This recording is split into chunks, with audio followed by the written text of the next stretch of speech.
दोस्तों, अगर आपको भी पूजा करते समय आंखों से आंसू या मुंह से उबासी आती है, तो इस वीडियो में आपको पता चलेगा कि हमारे जीवन में ये किस बात का संकेत है।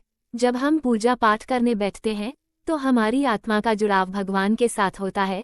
हिंदू धर्म की मान्यता के अनुसार वैसे तो भगवान हर जगह होता है, उनका सभी चीजों में वास होता है, लेकिन जब आपकी आत्मा का जुड़ाव भगवान के साथ हो जाता है तो भगवान आपको कुछ विशेष संकेत देते हैं। लेकिन हम इन संकेतों पर कई बार ध्यान नहीं देते और इन संकेतों को समझ नहीं पाते हैं। भगवान सभी भक्तों से जुड़े हुए होते हैं। जब हम पूजा पाठ करते हैं तो उस समय हमारे आसपास का वातावरण ऊर्जा से भर जाता है। हम चाहे उस समय कितने ही दुखी या तनाव में क्यों ना हो, हमें पूजा पाठ करने से खुशी का अनुभव होता है, क्योंकि पूजा पाठ करने से सकारात्मक शक्तियों का प्रभाव ही हमारे ऊपर कुछ ऐसा होता है।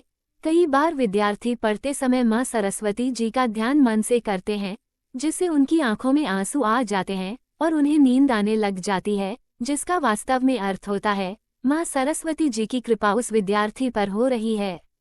जब हम भगवान से जुड़ी कोई कथा या भजन आदि सुनते हैं तो हमारे सारे शरीर के रोम रोम खड़े हो जाते हैं और जिसकी वजह से हमारी आंखों में आंसू आ जाते हैं। हमारी आंखों में आंसू आने से भगवान पर हमारा अटूट विश्वास हो जाता है।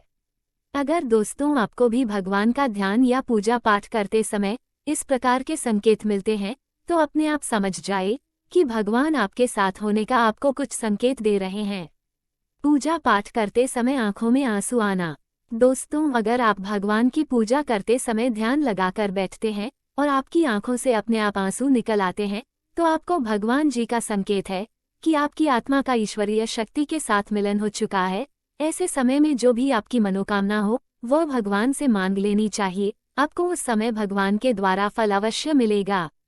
बहुत से लोग इसे संयोग समझकर छोड़ देते हैं, परंतु उस समय भगवान से अपनी मनोकामना को बताना चाहिए और अपने दुख दूर करने की प्रार्थना करनी चाहिए।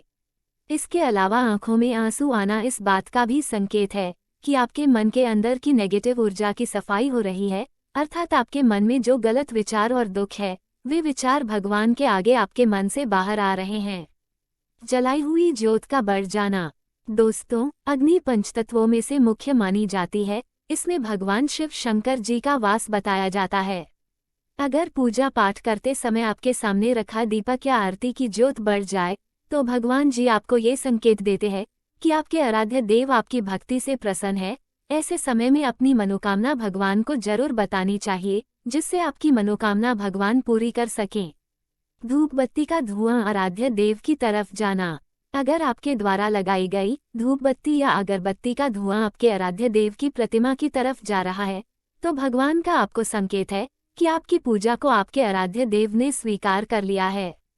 भगवान को अर्पण किए गए फूल का गिरना। अगर आपने अपने आराध्य देव को पूजा करते समय फूल चढ़ाया है और पूजा करते समय वह फूल आपकी ओर गिरता है तो इस बात का ये संकेत है कि आपके आराध्य देव ने आपकी पूजा को स्वीकार कर लिया है और वे आपकी मनोकामना का फल जल्द ही प्रदान करेंगे। पूजा पाठ करते समय द्वार पर गौ माता का आना। आराध्य देव भगवान शिव की पूजा पाठ या आरती के समय अगर आपके द्वार पर गाय माता आती है तो ये शुभ संकेत आपके लिए बहुत ही अच्छा है। उस समय आप गाय माता की पूजा करें और गौ माता को रोटी खिलाएं, अपनी मनोकामना गौ माता को बताएं, जिससे आपके आराध्य देव प्रसन्न होंगे और आपकी सारी विपदा हर लेंगे। पूजा पाठ के समय उबासी आना। जब हम किसी परेशानी हो और उस समय अपने भगवान की भक्ति करते हैं तो हमारे मन में दोहरी विचारधारा चल रही होती है, जिससे मन को कभी चैन नहीं मिलता, जिससे उदासी और नींद आने लगती है। पूजा पाठ करते समय मन का ध्यान मुद्रा में चले जाना। जब आप पूजा पाठ करते हैं या किसी मंत्र का जाप करते हैं तो आपका मन ध्यान मुद्रा में चला जाता है और आप अपनी आत्मा का भगवान के साथ जुड़ाव महसूस करते हैं। इस संकेत से स्पष्ट होता है कि आपकी पूजा से आपके आराध्य देव प्रसन्न हैं और आपकी पूजा स्वीकार हो चुकी है, जिससे भगवान जल्दी ही आपकी मनोकामना अवश्य पूरी कर देंगे।